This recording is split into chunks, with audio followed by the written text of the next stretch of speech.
প্রথমেই একটা প্রশ্ন দিয়ে শুরু করা যাক এই ভিডিওটা। যখন কোথাও ঘুরতে গিয়ে রিটার্ন জার্নি করেন বাড়ির জন্য, তখন কেমন হয় মনের ভেতরে? আমাকে যদি জিজ্ঞেস করেন তাহলে বলবো ব্যাপারটা একটু মিশ্র প্রতিক্রিয়া সৃষ্টি করে নিজের মননে। একদিকে তো আনন্দ লাগে যে বাড়িতে ফিরবো, বাড়ির খাওয়া দাওয়া পাবো, বাড়ির মানুষের সঙ্গে কিছুটা সময় থাকতে পারবো। কিন্তু এবারে রিটার্ন জার্নির ভিডিও করার ক্ষেত্রে আমার একটা জিনিসই কাজ করছিল, সেটা হচ্ছে যেহেতু ফ্যামিলি সঙ্গে ছিল, তাই মনের মধ্যে কোনো দুবিধার জায়গাই ছিল না। তাই আমাদের তিনজনের একটি বাস যাত্রার ভিডিও বানিয়েই ফেললাম। অবশ্যই বলবেন কমেন্টের সাহায্যে কেমন লাগলো। চলুন ভিডিওটা শুরু করা যাক। আজকে হচ্ছে মার্চ মাসের 19 তারিখ 2025, আর আমি এখন দাঁড়িয়ে আছি শিলিগুড়ি বাস স্ট্যান্ড, মানে তেনজিং রোডকে যে বাস স্ট্যান্ড আছে সেখানে। আর আমি এক্সাক্ট লোকেশন বললে হেরিটেজ হোটেল, তার উল্টো দিকে। আজকে আমার জার্নি হতে চলেছে শিলিগুড়ি থেকে কলকাতার উদ্দেশ্যে, আর অবশ্যই বাসে করে। তার কারণ আমি ট্রেনের টিকিট পাইনি। জাস্ট 2-3 দিনের ছুটির জন্য আমি ফ্যামিলির সঙ্গে এসেছিলাম দার্জিলিংয়ে। তৎকালেও টিকিট পাইনি, নর্মাল টিকিট তো কোনো কথাই নেই। এর আগে 1 সপ্তাহ আগে আমি এই বাসে জার্নি করেছিলাম, তখন আমি ভিডিও বানাইনি। সেটা হচ্ছে এক্সপ্রেস লাইন, মানে দুর্দান্ত তার পরিষেবা। সত্যি কথা বলছি, আমি তখনই ঠিক করে দিয়েছিলাম যদি কখনো আবার সুযোগ আসে তখন এই জার্নির আমি ভিডিও করব। এই এক্সপ্রেস লাইনে যে বাস জার্নি করার আগে 2-3টে তথ্য আপনাদের দিয়ে দিই। সেটা হচ্ছে এদের বাস কোথায় থাকে শিলিগুড়ি জংশনে। সেটা হচ্ছে একটা তো দাঁড়ায় হচ্ছে হেরিটেজ হোটেলের উল্টো দিকে, আরেকটা দাঁড়ায় দিল্লি হোটেলের উল্টো দিকে। ফলে আপনি যখন টিকিট কাটবেন বা এদের কাস্টমার কেয়ারে ফোন করবেন, একবার জিজ্ঞেস করে নেবেন এদের বাসটা কোথায় দাঁড়াবে। 2 নম্বর, এদের কিন্তু একটা দুর্দান্ত একটা লাউঞ্জ আছে, সেখানে আপনারা বসে অপেক্ষা করতে পারেন বাসের জন্য, কোনো অসুবিধা নেই। আর আমি যখন টিকিট কেটেছি রেড বাস থেকে, আপনারা চাইলে এর টিকিট আপনি এক্সপ্রেস লাইনের যে কাউন্টার আছে সেখান থেকেও কাটতে পারেন, একটু হলেও দাম কম পড়বে। এখান থেকে আপনি অনলাইন বুকিং করতে পারবেন এবং গুগল প্লে স্টোর এবং অ্যাপ স্টোরে ওদের অ্যাপও পেয়ে যাবেন, www.expresslines.bus.com। আপনি এখান থেকেও এনাদের টিকিট বুক করতে পারবেন। আজকে আমাদের যাত্রা হতে চলেছে 561 কিলোমিটারের। যে বাসটা ছাড়ার কথা হচ্ছে 6টা 15 নাগাদ এবং পৌঁছানোর কথা 6টা 20 নাগাদ কালকে সকালবেলা। কিন্তু এর আগের সপ্তাহে আমি যখন জার্নি করেছিলাম তখন অভিজ্ঞতা সম্পূর্ণ ভিন্ন ছিল। আমি 5টা 20-র মধ্যে হলদিরামে পৌঁছে গেছিলাম। আমি 5টা 20 নাগাদ জোড়া মন্দিরে পৌঁছে গেলাম। দুর্দান্ত আমাকে তাড়াতাড়ি পৌঁছে দিয়েছিল। আর এদের প্রথম স্টপেজ হচ্ছে ডালখোলা। আর যেতে যেতে আরও কিছু স্টপেজ কী আছে সেটাও আপনাদের এই ভিডিওতে উল্লেখ করে দিচ্ছি। একবার জাস্ট বাসটা দেখাই। এই হচ্ছে বাস এক্সপ্রেস লাইন। এটা হচ্ছে 9600 মডেলের যে বাস। নিচে যে লাগেজ রাখার জায়গা আছে এইটা, এবং লাগেজ রাখলে ওর সঙ্গে কিন্তু একটা ট্যাগ দিয়ে দেবে। সেই ট্যাগটা কিন্তু আপনারা যত্ন করে রাখবেন, যখন লাগেজ দিতে যাবেন সেটা কিন্তু শো করতে হবে আপনাকে। জাস্ট একবার আপনাদের দেখাই সিটিং অ্যারেঞ্জমেন্টটা। বুমবুমা স্বীকৃতি বসে রয়েছে দেখুন এখানে। আমাদের 1, 2, 3, ওরা 1, 2 আর আমার হচ্ছে 3 নম্বর। সবকটা আছে সেমি স্লিপার, আর এদিকে দুটো সিট কনফিগারেশন। ওপরে হচ্ছে আপনার লাগেজ রাখার জায়গা আছে, নিচেও কিন্তু লাগেজ রাখার জায়গা আছে। যদি বড় লাগেজ হয় সেক্ষেত্রে আপনার নিচের লাগেজ যে স্পেস আছে সেখানে রাখতে পারেন। এইটা হচ্ছে আপনার পাইলট কেবিন। সামনে যেহেতু 9600, সামনে কোনো কিন্তু মানে আড়াল করার জিনিস নেই, পুরোপুরি আমি দেখাতে পারবো। এক্ষেত্রে ব্লক করা বেশ সুবিধা। আর এটা হচ্ছে পাইলটের জায়গা। আর এরকম সিসিটিভি ক্যামেরা আছে, বেশ ভালো। এখানে একটা সিসিটিভি ক্যামেরা আছে। আর এখানে যেটা আছে এইগুলো হচ্ছে এসি ভেন্ট। আগের দিন আমি এখানেই বসেছিলাম। এটা হচ্ছে এসি ভেন্ট। আর এখানে স্পিকারে গান হলে এখানে চলবে। আমি জানি না আর কি আছে। বুমবুম রিডিং লাইট আছে নাকি? হ্যাঁ আচ্ছা, বুমবুম একটু বলে দিই। রিডিং লাইট আছে এখানে। আর যেটা হচ্ছে চার্জিং পোর্টও আছে কিন্তু। আচ্ছা, চার্জিং পোর্ট আছে ইউএসবি, তাই তো? কিন্তু টাইপ সি নেই কিন্তু, ইউএসবি এ। জানলাগুলো বেশ বড় বড়।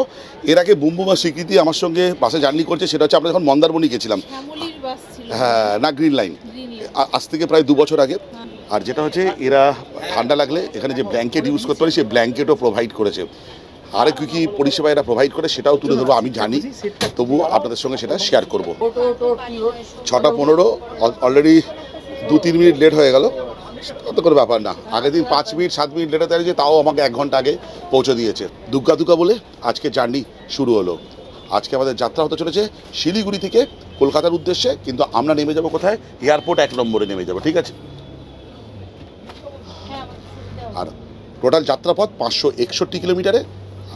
এই যাত্রাপথে যেতে কতক্ষণ সময় লাগে সেটা কিন্তু অনুমান সাপেক্ষ, কিন্তু এক্স্যাক্ট বলা যাবে না, অনেক সময় আগেও পৌঁছে যায়। বুম দেখ, তুই তো প্রথমবার না, এত দূরের থেকে কখনো সেদিকে এত লম্বা জার্নি তুই ফার্স্ট টাইম বাসে উঠছিস, দেখা যাক কেমন তোর অভিজ্ঞতা হয়। আর ওটা জিনিস দেখে দিই, এখানে কিন্তু বটল হোল্ডার আছে, এখানে আর দুটো জায়গায় দুটো সিটের জন্য।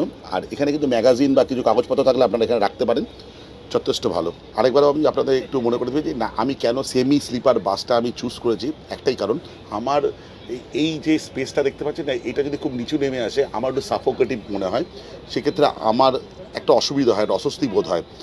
তাই জন্য আমার আগের বারে বা এক সপ্তাহ আগে আমি যখন এই বাস জার্নি করেছিলাম, আমি বেশ কমফোর্টেবলি বাস জার্নি করেছিলাম, আমার কোনো অসুবিধা হয়নি। সেই কারণেই এই সেমি স্লিপার বাসটা চুজ করেছি।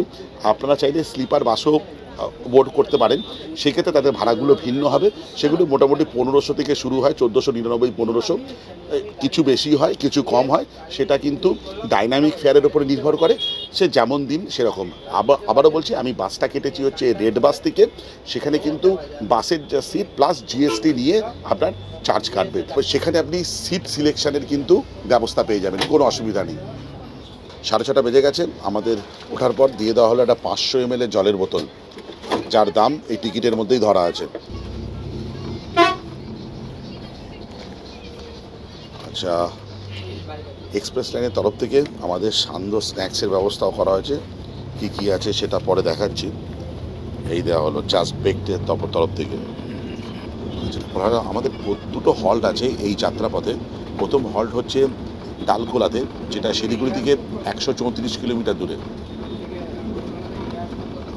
মোটামুটি শিলিগুড়ি থেকে গাড়ি ছাড়ার পর 2.5 ঘন্টা মতন সময় লাগবে, ওই 9:30 নাগাদ পৌঁছবে ডালখোলাতে। সেখানে 1 ঘন্টা 45 মিনিট একটা ব্রেক হবে রাত্রিবেলা ডিনার করার জন্য, তারপর গাড়ি আবার ছাড়বে। তার পরবর্তী হল্ট হবে কৃষ্ণনগরে, ওই ভোর ওই 3:30 4টে নাগাদ। আচ্ছা, কতটা রিক্লাইন হয় দেখুন, মানে এটা দেখাই আপনাদের। এরকম এই যে এই দেখুন অনেকটা দারুণ। আমি আগের দিনে গেছি, খুব আরাম হয়েছে। আর সুইচটা হচ্ছে এই জায়গায় এই যে সুইচটা। বাগডোগরা এয়ারপোর্ট মোড়ে যে পেট্রোল পাম্প আছে ইন্ডিয়ান অয়েলের, সেখানে দাঁড়িয়েছি। আর এক্সপ্রেস লাইনে 9600 দাঁড়িয়ে আছে, এখান থেকে তার ট্যাঙ্কি ফুল করা হচ্ছে। এখন দেখা যাক কতটা নেয়। ডিজেলের দাম যাচ্ছে কত, 91 টাকা 53 পয়সা। এয়ার কমবে না দাদা, এখানে ওয়াশরুমও পেয়ে যাবেন আপনি। ঠিক হচ্ছে বাগডোগরা এয়ারপোর্ট মোড় বলে যে পেট্রোল পাম্প আছে ইন্ডিয়ান অয়েলে, সেখানে বেশ বড় পেট্রোল পাম্প। 208 লিটার তেল ভরা হলো, তাতেই ফুল। চলুন উঠে পড়ি। বুম তুই কী খাচ্ছিস, কি দিয়েছে এর মধ্যে?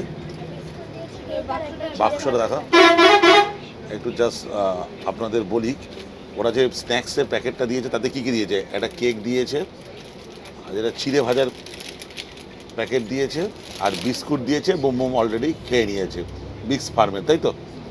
বাহ, কেমন বিস্কুটটা, কেমন খেতে? ভালো খেতে, ভেরি গুড। আমাদের বাস চলেছে NH-27 ধরে, আমাদের হল্ট হতে চলেছে ডালখোলা। আর বাসের জিপিএস স্পিড দেখাচ্ছে 77 কিলোমিটার প্রতি ঘন্টা। দেখুন এই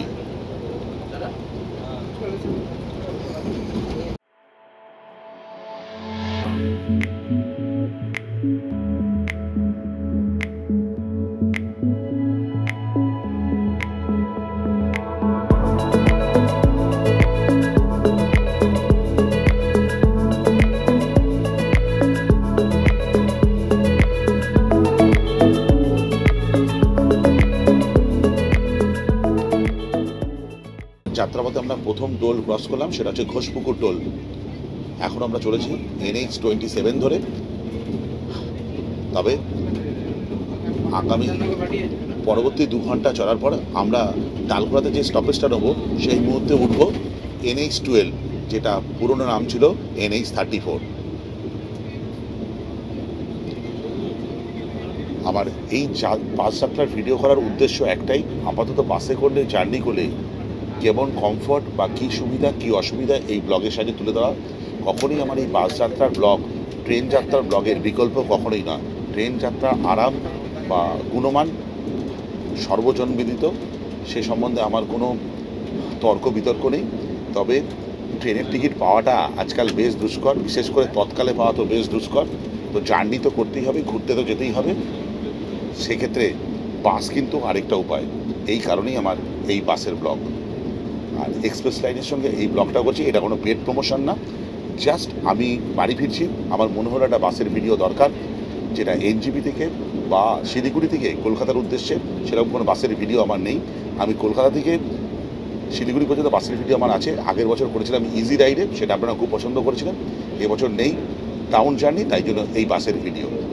একটা কারণ যদি বলতে হয় যে এই বাসের ভিডিও বানানোর, সেটা হচ্ছে আমি যখন আপ জার্নি করেছিলাম বুমবুমের দার্জিলিং সফরের জন্য, সেই ট্রেন 5 ঘন্টা লেট করেছিল, বেশ দুঃসহ সেই ট্রেন যাত্রা ছিল।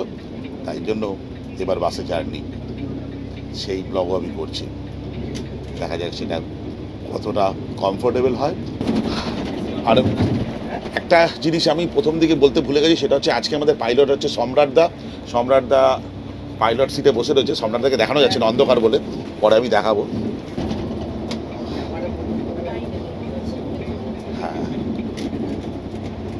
সাবাস, দারুণ, টপ ক্লাস।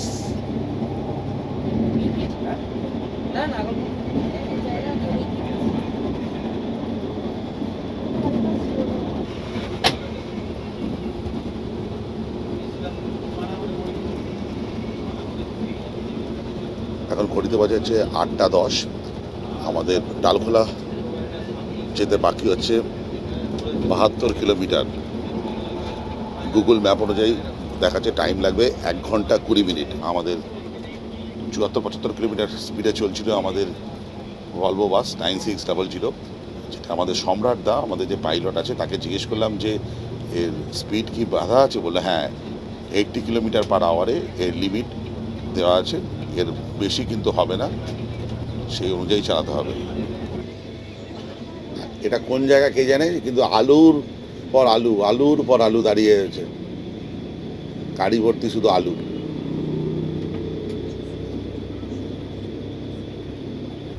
এখন ঘড়িতে বাজে 8:15, আমরা ক্রস করছি ইসলামপুর বাইপাস। এই যে আমাদের পাইলট সম্রাটদা। সম্রাটদা কত বছর ধরে চালাচ্ছেন গাড়ি? আরে বাবা, অনেক বছর হয়ে গেল, 18-19 বছর তো।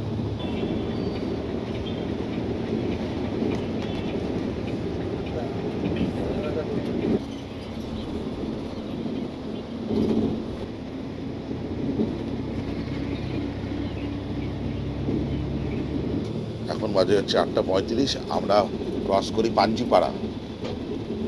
সামনে দেখুন একটা 9400 যাচ্ছে, Volvo পৌলমীর bus,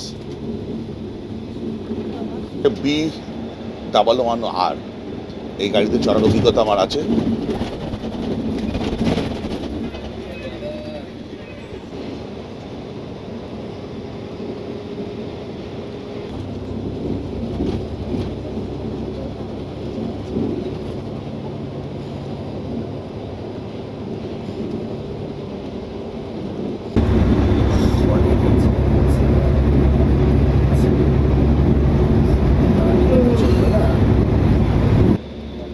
royal government of Bhutan, দেখুন ভুটানের সরকারি গাড়ি বা সরকারি বাস রাদার,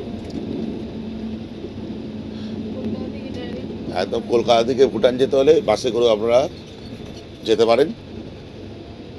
আমাদের 9600 ভলভো যে যাচ্ছে, তার আগে আগে এই ভুটানের বাসও যাচ্ছে।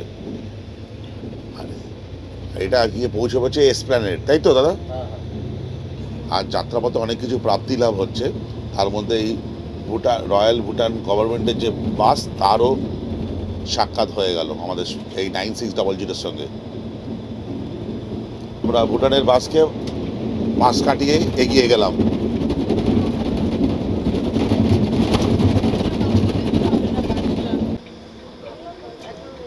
9:10 অবশেষে আমাদের প্রথম স্টপেজ বা প্রথম হল্ট ডালখোলাতে এসে উপস্থিত। এইখানে হচ্ছে রাত্রিবেলা ডিনার সারতে হবে, কিন্তু তোমরা কি ডিনার সারবে? পেট ভর্তি। আমরা শিলিগুড়িতে বাসে ওঠার আগেই জবরদস্ত খাবার দাবার খেয়ে এসেছিলাম। কোথায় খেয়েছিলাম? বুমবুম KFC, বুমবুমের ফেভারিট। এবার সব কিছুই বুমবুমের ফেভারিট হচ্ছে। বুমবুমের দার্জিলিং ঘোরা হচ্ছে, KFCতে খাওয়া হচ্ছে, আবার গ্রিনারিসে প্যাস্ট্রি খাওয়া হলো ঘুমের জন্য, সব কিছু ঘুমের জন্য। যাই হোক, ডালখোলাতে এসেছি, এখানে খাওয়া দাওয়ার প্রচুর অপশন আছে, কিন্তু আমরা তো খাবো না। আমি এখন এইটা খেয়ে উঠতে পারিনি, জানেন তো, এইটা ডালখোলাতে পৌঁছানো মানে আমরা NH-27কে পাশ কাটিয়ে NH-12-এ উঠে পড়েছি। এখানে দেখুন কি কি বাস দাঁড়িয়ে আছে, সেটা হচ্ছে রায়পুর ক্রুজার, খুব শীঘ্রই নতুন চালু হয়েছে। গ্রিন লাইন, এখানে আবার একটা গ্রিন লাইন স্লিপার, ওখানে দাঁড়িয়েছে express line sleeper, হাতিয়ানা, Guru Nanak, আমাদের এক্সপ্রেস লাইন, আর ওদিকে আরেকটা হাতিয়ানা স্লিপার। শ্যামলী দেখা পাচ্ছি না, কি ব্যাপার, শ্যামলী কোথায়? আচ্ছা, একটু খাওয়া দাওয়া কি পাওয়া যাচ্ছে একটু দেখিয়ে দিই। এখানে যা জিজ্ঞেস করলাম সেটা হচ্ছে, এখানে হচ্ছে এগ চিকেন ফ্রাইড রাইস হচ্ছে 150 টাকা, আর chicken chowmein, egg chicken chowmein হচ্ছে 150 টাকা, আর ওর সঙ্গে চিকেনের গ্রেভি দিচ্ছে, ওর জন্য কোনো চার্জ নেই, ওখান থেকে দিয়ে দিচ্ছে। আমি এখানে জিজ্ঞেস করলাম সেটা হচ্ছে চিকেন থালি হচ্ছে 220 টাকা করে, এগ থালি হচ্ছে 150 টাকা। এগ তরকা রুটি মানে 3 পিস রুটি দিয়ে এগ তরকা হচ্ছে 120 টাকা, আর চিকেন রুটি হচ্ছে 3 পিস রুটি দিয়ে 4 পিস চিকেন দিয়ে হচ্ছে 180 টাকা। এখানে হচ্ছে 150 ml কাপে হচ্ছে দুধ চা হচ্ছে 20 টাকা। এই বাস সম্বন্ধে কিছু ইনফরমেশন দেওয়ার এক, সেটা হচ্ছে এর মডেল হচ্ছে 9600, যা বেঙ্গালুরুতে বর্তমানে উৎপাদন হচ্ছে। এটা আছে, এর আগের মডেল ছিল 9400, তার পরবর্তী ভার্সান, বেশ উন্নত ভার্সান এটা। এই বাসের উৎপাদন শুরু হয়েছে 2022 সালে। এর চেসিস হচ্ছে B8R, আর যেটা বলা সেটা হচ্ছে এর ইঞ্জিন হচ্ছে D8K। এটা এর পাওয়ার আউটপুট হচ্ছে 1350 HP। বলতে বলতে দেখুন শ্যামলী চলে এসছে, ইনফরমেশন দিচ্ছি, শ্যামলী চলে এসছে। স্ক্যানিয়া যেটা সিটার, সেই মডেল। সাবাস।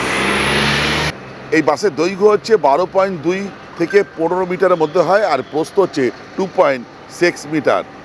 পরবর্তী ক্ষেত্রে এর উন্নত ভার্সান আর বেরিয়ে গেছে, সেটা হচ্ছে 9600S, এবং এই যে মডেলটা তৈরি হয়েছে পরবর্তী ক্ষেত্রে 9700-র ওপর ভিত্তি করে। আর এদিক দিয়ে রায়পুর ক্রুজার বেরিয়ে যাচ্ছে ভাই। এবার ইজি রাইডের প্রবেশ। এই ইজি রাইডের উপরে ভিডিও কিন্তু আমার চ্যানেলে আছে। আগের বছর আমি যখন গ্যাংটক গেছিলাম তখন এই ইজি রাইডে করে গেছিলাম, তখন সবে সবে যে যাত্রা শুরু হয়েছিল, দারুণ ছিল সেই যাত্রা। কিন্তু ওই শুয়ে শুয়ে যেতে হয়, যেটা আমার কাছে একটু অস্বস্তিদায়ক। যাই হোক, কিন্তু বাসটা খুব ভালো। এখানে আমি ওয়াশরুমটা ইউজ করলাম, আমার অতটা পরিষ্কার পরিচ্ছন্ন মনে হলো না। এবার পরের যখন কৃষ্ণনগর পৌঁছবো সেই ব্যাপারে একটা রিভিউ দেবো আপনাদের। কিন্তু এখানটা এসে বেশ ঠান্ডা লাগছে, শিলিগুড়িতে বেশ গরম লাগছিল, এখানটা তুলনামূলক মানে অনেকটা ঠান্ডা, ওয়েদারটা প্লেজেন্ট রাদার। 9:35 আমাদের বাস ছেড়ে দিচ্ছে ডালখোলা থেকে। পরবর্তী আমাদের হল্ট হচ্ছে সেই কৃষ্ণনগরে, সে এখন দেরি আছে। আস্তে আস্তে একটা একটা করে বাস বেরিয়ে চলেছে। আমাদের যেহেতু পেট ভর্তি, আমরা কিছু খেলাম না, তবুও আমি 1 কাপ চা খেলাম। তোমরা কি খেলে গো? আচ্ছা আচ্ছা, ঠিক আছে। হ্যাঁ, কন্টিনিউ করছে সম্রাট দাই। আচ্ছা চলো সম্রাট দা, দুগ্গা দুগ্গা বলে এগিয়ে চলি। এই যাত্রাপথে আমাদের দ্বিতীয় টোল, সেটা হচ্ছে ডালখোলা। ঘড়িতে বাজে হচ্ছে এখন 9:40 বেজে গেছে। এখন আমরা ক্রস করছি ডালখোলা বাইপাস। দুর্দান্ত, খুব সুন্দর লাগছে। ভারতীয় পতাকার আদলে মাটির স্তম্ভগুলোকে আলোকিত করা হয়েছে, এক কথায় টপ ক্লাস। 10:25 যাত্রাপথে আমাদের তৃতীয় টোল, সেটা হচ্ছে রায়গঞ্জ টোল। 10:35 এখন আমরা পৌঁছে গেছি রায়গঞ্জে। এখান থেকে কিছু মানুষজন বোট করলেন কলকাতা যাওয়ার জন্য। অবশেষে আমরা কাজল টোল প্লাজায়, রাত্রি 11:20। গাজল টোল প্লাজা ক্রস করার পর রাত্রি যখন 12:15, তখন আমাদের বাস পৌঁছলো মালদাতে। বাসটিতে কিছু আসন খালি ছিল, তাই সেই বাসটি হাইওয়ে না ধরে সিটির মধ্যে দিয়ে যাচ্ছিল, যাতে কিছু যাত্রী বাসে তোলা যায়। 12টা বাজতে 10 মিনিট বাকি। আমাদের যে নেক্সট হল্ট সেটা হচ্ছে কৃষ্ণনগর। এখান থেকে প্রায় 215 কিলোমিটার। আর সময় দেখাচ্ছে গুগল যে 4 ঘন্টা লেগে যাবে সেই দূরত্ব অতিক্রম করতে। আপাতত একটু বিরতি নিই, শুয়ে পড়ি, তারপর কথা হবে একদম কৃষ্ণনগরে গিয়ে। ভোর 3:30 নাগাদ আমাদের বাস পৌঁছে গেল কৃষ্ণনগরে। এই দোকান সংলগ্ন আছে একটি বিশাল ওয়াশরুম, যা পরিষ্কার পরিচ্ছন্ন। এই দোকানটি বেশ বড়। এখানে খাওয়া দাওয়ার ব্যবস্থা যেমন আছে, সেরকম এখানে মিষ্টিও পাওয়া যায়। এরপর সেখান থেকে আমি কিনে নিলাম সর ভাজা, যেটা আমি আর স্বীকৃতি খেয়েছিলাম, বুম বুম খাইনি। এখন ঘড়িতে বাজে হচ্ছে 3:40, আর গুগল দেখাচ্ছে এখান থেকে আমাদের এয়ারপোর্ট 1 নম্বর গেট হচ্ছে 110 কিলোমিটার, আর সময় লাগবে পাক্কা 2 ঘন্টা। 3:40 নাগাদ আমাদের বাস রওনা দিল কলকাতার দিকে। বর্তমানে NH-12 এর কন্ডিশন বেশ ভালো, তাই আমাদের বাসও চলল বেশ ভালো গতিতে। দেখা পড়ল 2-1টি শিলিগুড়ি থেকে কলকাতাগামী বাসেরও। ঠিক যখন ভোরের আলো ফুটবে তখন আমাদের বাস পৌঁছে গেল বারাসাতে। বারাসাতে কিছু প্যাসেঞ্জার নেমে যাওয়ার পর তার পরবর্তী স্টপেজ ছিল মধ্যমগ্রাম চৌমাথা। অবশেষে যখন ভোরের আলো মোটামুটি ফুটে গেল, তখন আমরা পৌঁছে গেলাম আমাদের গন্তব্য এয়ারপোর্ট 1 নম্বর গেটের কাছে। 1 নম্বর বেরিয়ে আসবে।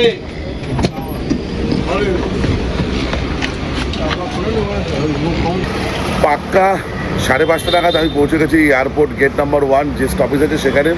আমার অভিজ্ঞতা এবারও খুব ভালো, যথেষ্ট ভালো। আমি তো এই বাসে করেই আসবো যদি কখন ট্রেনের টিকিট না পাই, কিন্তু কখনও ট্রেনের টিকিট পেলেও আমি বলবো যে আমার ক্ষেত্রে বাসে করে জার্নি যথেষ্ট ভালো।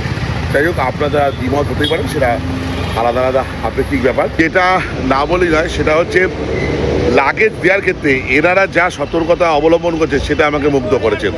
যেটা আমাকে কিছুদিন আগে সাউথ ইন্ডিয়া ট্যুর থেকে এসে আমার লাগেজের লকটাই ভেঙে দিয়েছিল, সেটা আমি ব্লগে দেখিয়েছিলাম। তাহলে ব্লগটা আজকে এই পর্যন্ত। যদি ভালো লেগে থাকে লাইক, শেয়ার অ্যান্ড সাবস্ক্রাইব। আপনাদের একটা সাবস্ক্রিপশান আমার ইন্সপিরেশান। এই বলে ব্লগটা শেষ করলাম। বাই।